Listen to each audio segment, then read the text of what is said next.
President Biden is creating the first ever federal office of gun violence prevention. The announcement is pending at time of recording, but many bothans have died to bring us this information. Needless to say, this should be good.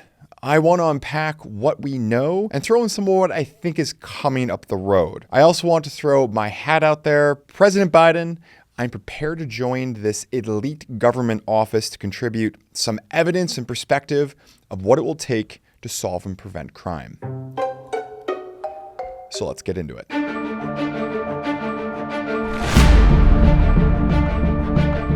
So let's start out with what we know from various leaks, because who knows? Maybe this will turn out to be a really good, politically neutral, and evidence-driven approach to study what causes violent crime and bring an even-handed solution to solve things that we've discussed, like the law of crime concentration, whereby more than 25% of the nation's crime comes from about 1% of the nation's deadliest streets, all streets plagued with high unemployment and low education rates. So let's see what the president has in mind. We start out with some people who are going to be recruited into this administration and some sort of executive leadership capacity yet to be named. One individual is Mr. Greg Jackson, who happens to be the executive director of the Community Justice Action Fund and Everytown for Gun Safety's Rob Wilcox. Those two individuals are expected to hold key roles in the newly created office. Of course they will. For the record, as I said in the introduction, I'm open to joining this government post, though my thoughts may not entirely align with the views of my prospective colleagues.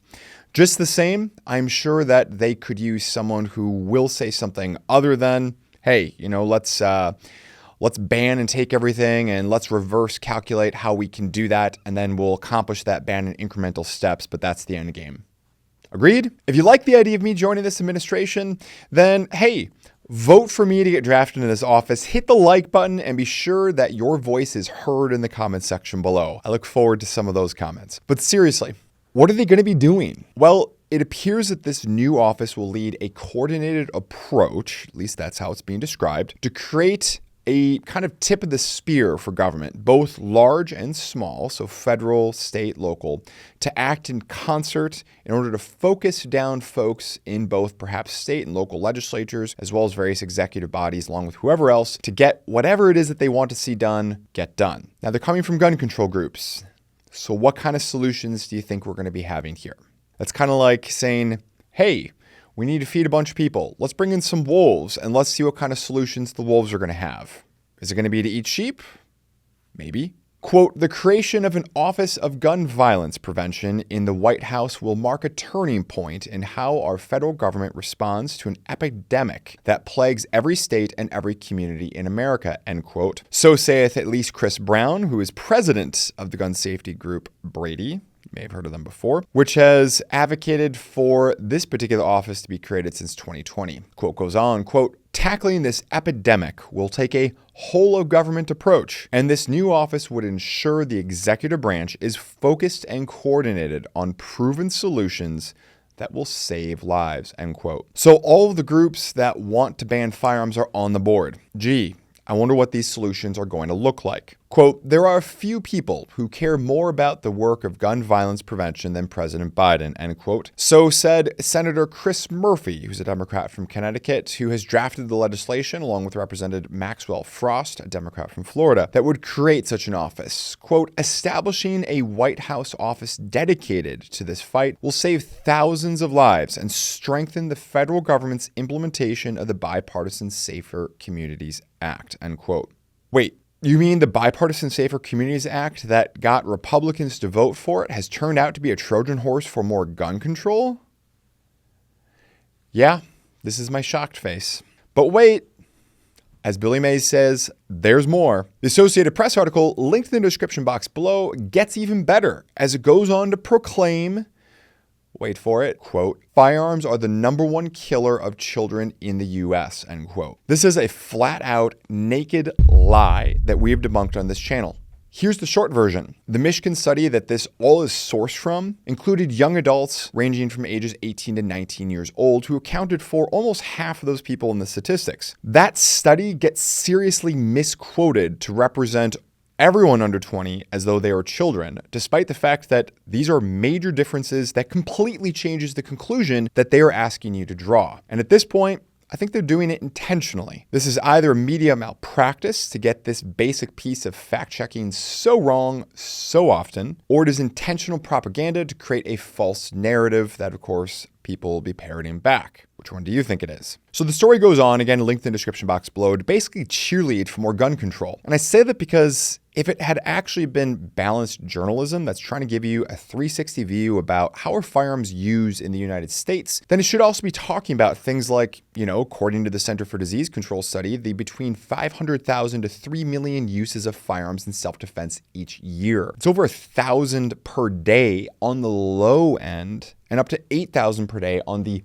high end. Or the fact that between 86 to 95% of mass public shootings happen in gun-free zones. Unless we move the goalpost to, of course, redefine what a mass shooting is, as many politicians and pundits have done recently, so they can gerrymander the statistics. And by the way, that 86% number, that's the low end number, that comes courtesy of the Washington Post, who doesn't exactly have a unblemished track record of staunch Second Amendment support. So that's the low end number. Otherwise, we're well up into the 90th percentile plus, and that's coming from John Lott, of course, noted Second Amendment researcher and economist. The story would also point out that AR-15s and other so-called assault weapons, i.e. modern sporting rifles, that many want banned are actually stupidly safe if we look at the statistics of homicides per firearm in circulation, something we have done on this channel before. It would cover the fact that those same AR-15s are used in less homicides than people die in ladder accidents, lawnmower issues, falling out of bed,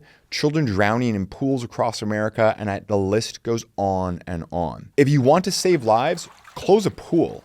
Don't ban a gun. The story would also cover that there are far more guns per capita in the USA than anywhere else, yet our guns are far safer compared to dozens and dozens of other countries. The problem is driven by violence that primarily occurs in major metropolitan areas, not the suburbs and rural areas where there are far more guns per capita compared to the cities.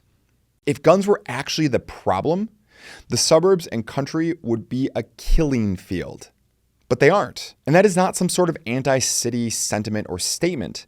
It is actually the most pro-city statement that you will hear today.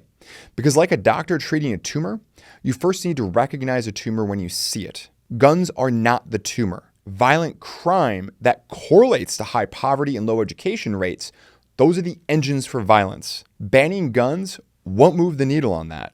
And I am yet to see a study that says otherwise. If you want to save lives, save the poor.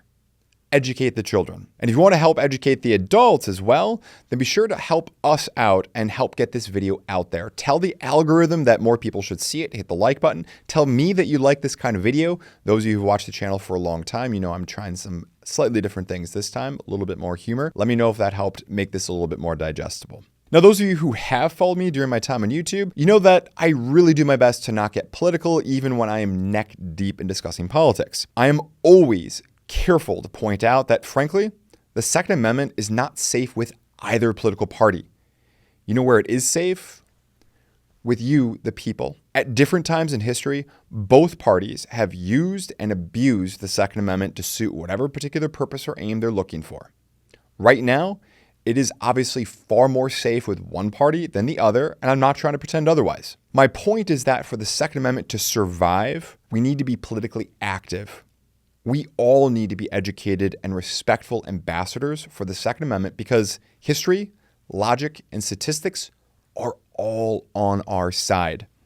But we need to access them and then effectively communicate with them to be heard. Repeating the phrase shall not be infringed, that may work with your own congregation, but it's not going to get people to join your congregation, no matter how true and accurate it is. The Second Amendment deserves the guardians that it gets. The question is, will we all rise to be the guardians that the Second Amendment deserves? Or will it be the wolves and the politicians, regardless of whatever party happens to be stepping on it today, and also regardless of where we're talking about it, whether it's those steps are coming out of Washington, D.C., or your local state capitals and city hall. In this life, it's my experience that most people reap what you sow. You will get what you deserve. So I have one question for you. What kind of Second Amendment do you deserve? Our quote of the day comes from F.M. Alexander, noted Australian actor. Quote, "People do not decide their futures. They decide their habits, and their habits decide their futures." Thanks for sticking around. I will see you in the next one. Thanks for sticking around to the end of the video. If you enjoyed this one, please feel free to check out some of our other great content, and we'll see you in the next one.